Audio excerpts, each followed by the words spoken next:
नहमदुहु व नुसल्ली अला रसूलिहिल करीम अम्मा बाद फ़ाऊज़ु बिल्लाहि मिनश्शैतानिर रजीम बिस्मिल्लाहिर्रहमानिर्रहीम रब्बिश्रह ली सदरी व यस्सिर ली अमरी वहलुल उक़दतम मिन लिसानी यफ़क़हू क़ौली अल्लाहुम्मा रब्बि ज़िदनी इल्मन अल्लाहुम्मा रब्बि ज़िदनी इल्मा रब्बि यस्सिर व ला तुअस्सिर व तम्मत बिल खैर व बिका नस्ताईन आमीन।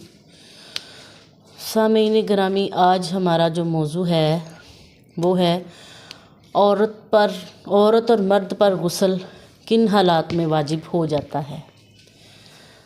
बहुत से लोग ऐसे हैं जो आज भी इस बात को नहीं जानते कि किन हालात में या किस तरह से गुस्ल वाजिब हो जाता है।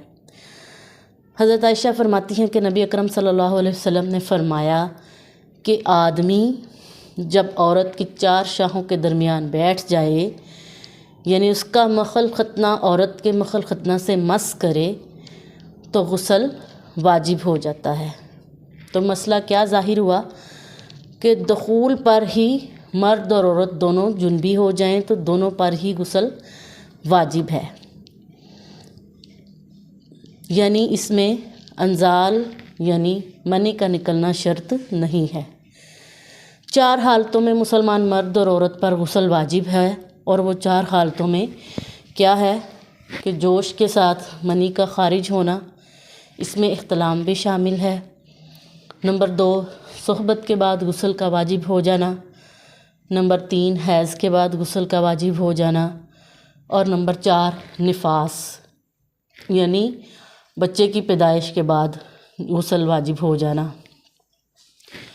ये वैसे मामलात हैं जिनमें बहुत से लोग शर्मिंदगी के बायस या हिचकिचाते हुए इन बातों को नहीं पूछते या इन पर गौर नहीं करते, तो क्या होता है कि बाद में उसका नुकसान भी होता है।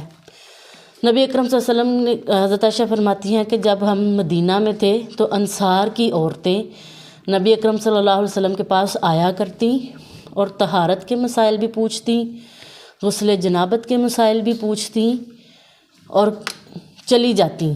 तो नबी अकरम सल्लल्लाहु अलैहि वसल्लम ने फरमाया कि ये हयादार औरतें हैं, हर मामले में भी हया रखती हैं। तो इनसे ज़ाहिर क्या होता है कि अव्वल तो ये बातें ऐसी होती हैं कि इनको इतना ज़ाहिर नहीं बताया जाता। इनको जामियात में या जहाँ भी कोई पढ़ने जाता है वहाँ पे वो ढके छुपे अल्फाज में बता देते हैं। ये वो मसाइल हैं जो औरतों के लिए जानना भी ज़रूरी है, ख़ुसूसन जो नौजवान नस्ल है उसको इस बारे में गौर करना चाहिए।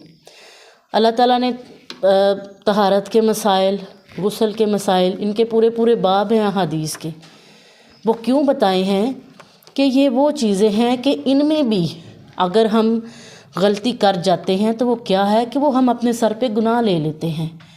यानी अगर हमें वाजिब गुस्ल का पता ही नहीं है तो हम कैसे कह सकते हैं कि हम पाक साफ़ हालत में फिर रहे हैं। बहुत से लोग आज भी ऐसे हैं जो तहारत के मसाइल को नहीं जानते, जिनके नज़दीक बस नहा के बाहर आ जाना ही सब कुछ है। जो अल्लाह ताला ने इसके मेन पॉइंट बताए हैं हदीस में, कुरान में, जब तक हम उनको नहीं जान सकते हम ये कह ही नहीं सकते कि हम बड़े पाक साफ़ होके फिर रहे हैं। कुरान में अल्लाह ताला ने किसी चीज़ की कोई भी ऐसा मसला, कोई भी ऐसी बात नहीं छुपाई जो हमें जाननी चाहिए। और आज के दौर में हमारे लिए हर बात जानना ज़रूरी है। क्यों? क्योंकि आज के दौर में चाहे वो मर्द है चाहे वो औरत है, हर एक इंसान का इस चीज़ से वाला पड़ता है, हर इंसान इस चीज़ से गुज़रता है। और जब उस इंसान को अपनी पाकी पलीती का ही नहीं पता है तो वो हमारा इल्म क्या है, हमारा वो एजुकेशनल सिस्टम क्या है। बहुत से लोगों का अब ये भी नज़रिया है कि जी इंटरनल चेकअप के बाद गुस्ल वाजिब हो जाता है। क्यों? इंटरनल चेकअप के बाद कुछ भी नहीं है। लेकिन बहुत सी औरतें हैं जो ये जहन रखती हैं कि जब हमारा इंटरनल चेकअप होता है तो हम पर गुस्ल वाजिब है, और वो बाकायदा आकर गुस्ल करती भी हैं, जबकि ऐसा किसी हदीस से साबित नहीं है। और ना ही इंटरनल चेकअप में ऐसा कुछ होता है कि आप पर गुस्ल वाजिब हो जाए। بات پھر ادھر ہی آ جاتی ہے کہ جب تک ہم مسائل کو جانیں گے نہیں، ہم ان کو پرکھیں گے نہیں، ان پر عمل نہیں کریں گے، ہم کیسے اس کو جان سکتے ہیں۔ بہت سے لوگ اب ایسے بھی ہیں جو حیض کے نہانے کو بھی عام طریقے سے نہا کے باہر آ جاتے ہیں اور سمجھتے ہیں کہ ہم پاک ہو گئے ہیں، جبکہ اللہ تعالیٰ نے حیض کے بعد پاک ہونے کا طریقہ بھی بتایا ہے۔ یہی وہ چھوٹے چھوٹے معاملات ہیں جو ہم شرماتے جھجکتے کسی سے بات نہیں کرتے، نہ کسی کو آگے پوچھتے ہیں۔ حالانکہ ایسی باتیں پوچھنا اور پھر پوچھ کر جو نہ جانتا ہو اسے بتانا، یہ بھی نیکی ہے۔ ہو سکتا ہے اگر آپ سیدھے راستے پر چل رہے ہیں تو کوئی دوسرا بھی چل پڑے اور اس کا اجر بھی آپ کو ہی مل جائے۔ شرمانا جھجکنا ایک فطری عمل ہے، لیکن جہاں پر بات مسائل پہ آ جائے، پھر وہ چاہے طہارت کے ہوں، چاہے غسل جنابت کے ہوں، چاہے نفاس کے ہوں، ان میں پوچھنا، علم رکھنا یہ ضروری ہے۔ دیکھیں، اگر ہمیں آج شرم حیا آتی ہے تو کیا اللہ کے نبی سے بڑھ کر تو کوئی بھی شرم حیا والا نہیں تھا؟ لیکن اللہ کے نبی نے سارے مسائل بیان کیے ہیں۔ کیوں بیان کیے ہیں؟ اپنی امت کی آسانیوں کے لیے۔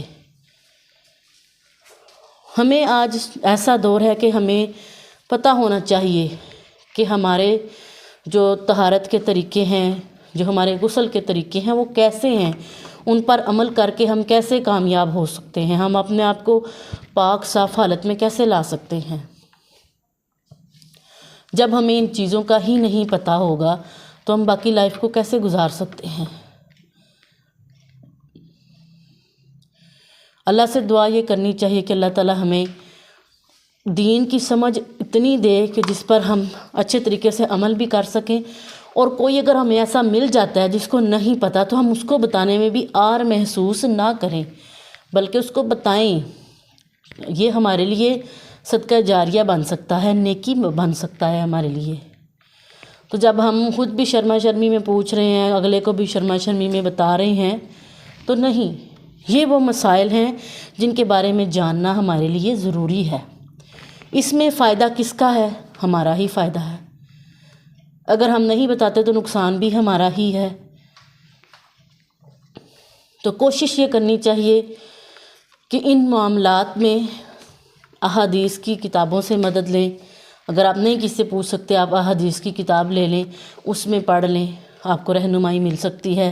اگر آپ کو اس میں نہیں سمجھ آ رہی تو آپ کسی سے گائیڈ کر لیں۔ گائیڈ بھی اس سے کریں جو جانتا ہو، مطلب علم رکھتا ہو اس چیز کے بارے میں، اس سے آپ گائیڈ لائن بھی لے سکتے ہیں۔ تو ہر معاملے کو اللہ کی سنت، نبی کریم صلی اللہ علیہ وسلم کی سنت کے مطابق اور اللہ کے بتائے ہوئے حکم کے مطابق کرنے کی توفیق اللہ ہمیں دے، اور ایسے ہی اس کو آگے پھیلانے کی بھی توفیق دے۔ آمین۔ وما علینا الا البلاغ المبین۔